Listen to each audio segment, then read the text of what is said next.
Parts of the system unit and its functions. Hello everyone, I hope you all have a great day. For today, we're discussing the parts of the system unit and its functions. First off, what is a system unit?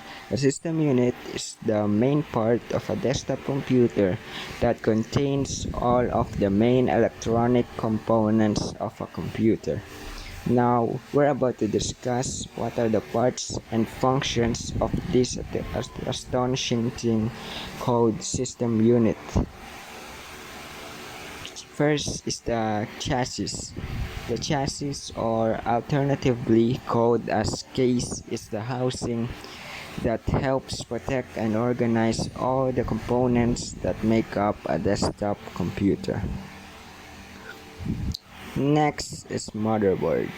The motherboard, also known as the backbone of the computer, is one of the most essential parts of a computer system.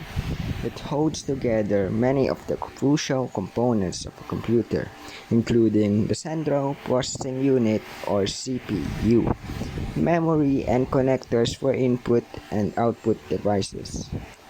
Central Processing Unit (CPU). The CPU is the hardware component responsible for all the operations performed in the computer system, which is why people call it the brain of the computer. The CPU or processor has two main components, namely the control unit (CU) and the arithmetic logic unit (ALU). CU fetches instructions from memory and executes them control input and output devices, while ALU performs arithmetic and logic processing. Random Access Memory (RAM). RAM is the main memory of a computer system, and its main function is to temporarily store data. It allows the CPU to easily access the data. It can also speed up the operation of the computer because it allows random access to data.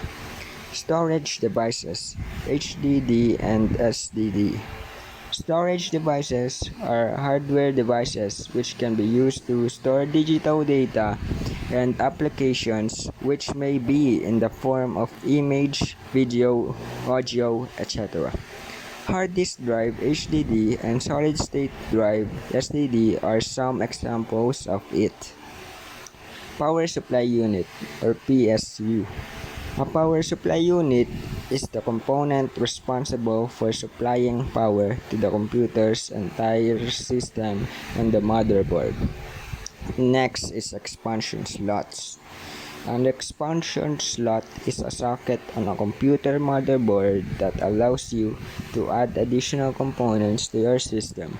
These slots are used to expand the capabilities of your computer and can be used to add new functionality to your system. Chipset.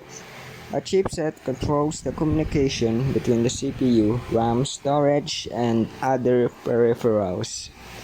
BIOS/UEFI chip. BIOS or UEFI chip.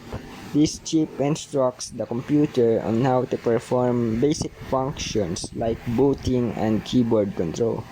It is also used to identify and configure the hardware in a computer, such as the hard drive, CPU, memory, and related equipment. Cooling system, fan and heatsink. Cooling system is required since its main function is to remove the waste heat produced by computer components and to keep components within permissible operating temperature limits. SATA connectors.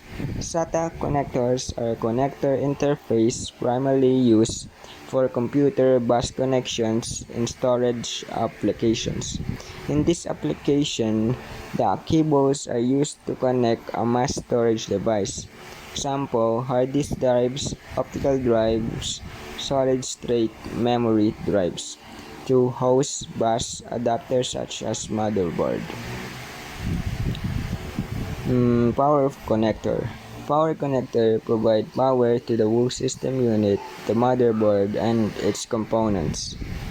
CMOS battery. The CMOS battery powers your laptop's BIOS firmware, which is responsible for booting up your computer and configuring data flow.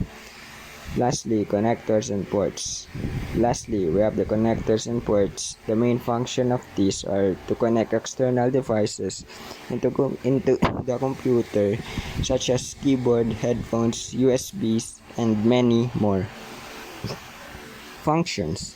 Motherboard integrates and connects all components, and the main processing activity of the computer takes place on it. CPU. Its function is to process data. It is where all the searching, sorting, calculating, and decision-making takes place in the computer.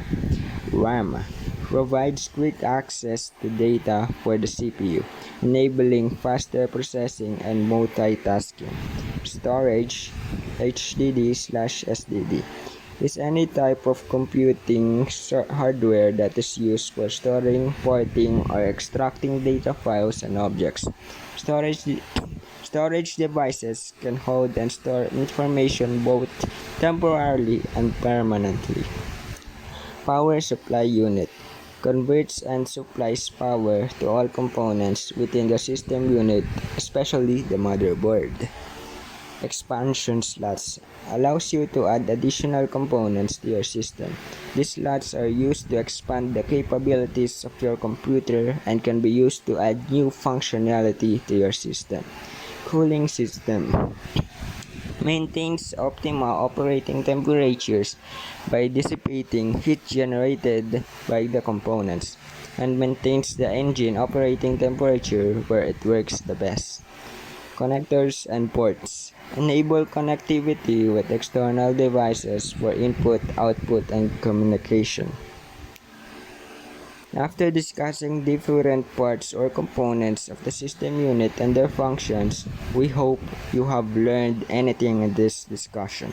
Learning about this is essential in understanding how a computer works. Disassembling a computer step-by-step procedure. Today, we're teaching you how to disassemble a computer. If you don't know how to disassemble a computer, then you came to the right place. Here's a step-by-step procedure on how to disassemble a computer. Turn off the computer and unplug all wires and safety precautions. So the first step is to turn off your PC and unplug all external wires connecting to it. Then secure your safety precautions by wearing anti-static strap. Remove the system case or shell. After doing the first step, you can now open or remove the case or chassis of the system unit. By using a screwdriver, you'll unlock the screws, then remove the case. Remove the system fan. The first thing you'll do after removing the case is to remove the system fan.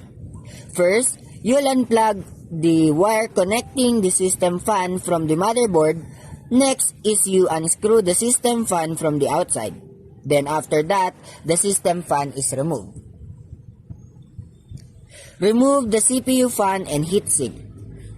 First, you'll have to unplug the CPU fan connector, then push the lock mechanism causing it to lock. Then remove it gently from the case. Remove the power supply.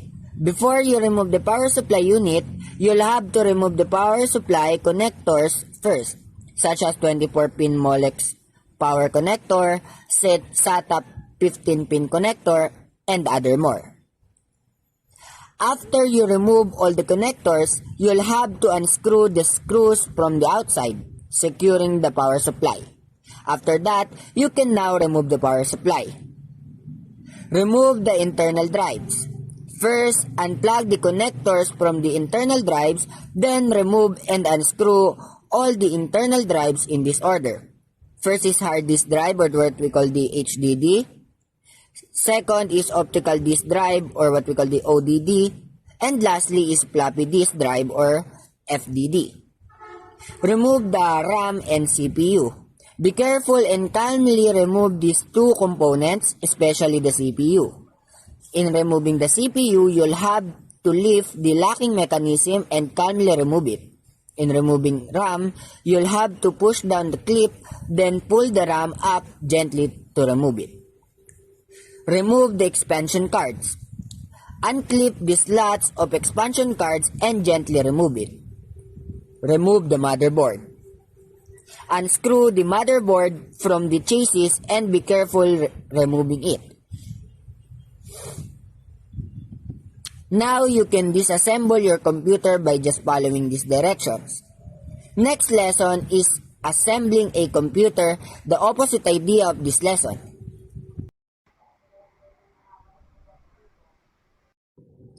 Assembling a computer step-by-step procedure. Hey everyone! Are you guys having a hard time assembling a computer? This lesson is a step-by-step procedure on how to assemble a computer. Now let's get started. Prepare your workplace. Before assembling a computer, you have to prepare your workplace first. Take the inventories, make space and time, prepare some grounding protection, and have all the drives ready. Prepare your motherboard. Prepare the motherboard and inspect it for any defects. Install the CPU. Lift the locking mechanism to open the CPU socket. Then carefully line up the pins and place the chip in the socket. Then lower the locking mechanism to secure the CPU in place. Uninstall the CPU fan and heatsink. Install the cooling fan or fan and heatsink. Then attach it to the clip that holds the heatsink and CPU fan in place. After that, plug the CPU fan's power connector. Install the memory or RAM. To install the RAM, insert them in the proper sockets and push down firmly until the clips pop on both sides. Place the motherboard in the case. Place the motherboard in chassis and screw it with screws to secure it inside the case. Install the power supply unit. Install the power supply unit in the case and screw it from outside. After that, apply the power supply connectors from the power supply into the motherboard components. Install the video cards. Attach the video card in the case. Install the internal drives. Attach the internal drives into the drive base and secure them with screws. Connect the SATA data connector and other more connectors from the drives to the motherboard and power supply. Install add-in cards. Install add-in cards such as Wi-Fi card, sound card, USB card, etc. Connect case pan and front panel cables. Attach case pan in the case and connect the connector directly to PSU for power. Connect front panel cables in the motherboard. Close the case or chassis.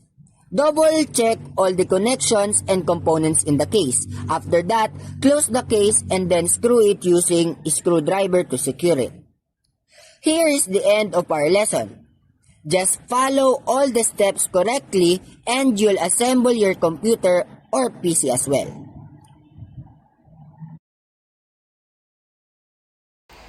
Thank you for watching.